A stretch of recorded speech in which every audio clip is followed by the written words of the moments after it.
জীবনে দ্বিতীয়বারের মতো ভুল করলাম। প্রথমবার ঠকে যাওয়ার পরে আমার শিক্ষা হওয়ার দরকার ছিল। আমার শিক্ষা হয়েছিল।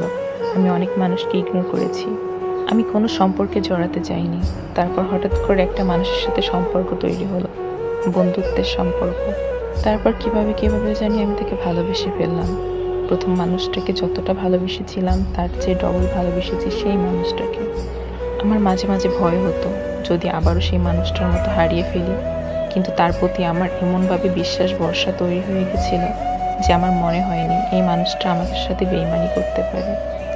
কারণ এই মানুষটা আমার ভেঙে যাওয়ার গল্প শোনার পর আমাকে ভালোবেসেছে। তার পারমিশন নিয়েই তাকে ভালোবেসেছিলাম।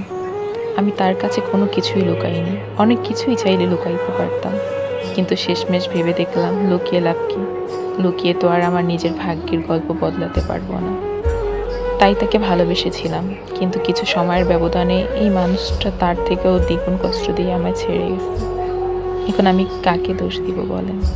আমার খারাপ লাগার কষ্টগুলো এর আগে আমি সবার কাছে শোনাতাম, এবার আমি কার কাছে শোনাবো? সবাই তো আমাকেই খারাপ বলতেছে। কারণ আমার প্রথমবারই শিক্ষা হওয়ার দরকার ছিল, কিন্তু আমি আবারও ভুল করেছি। আসলে আমি কেমন জানো একটা মানুষ, খুব সহজে কাউকে বিশ্বাস করে ফেলি।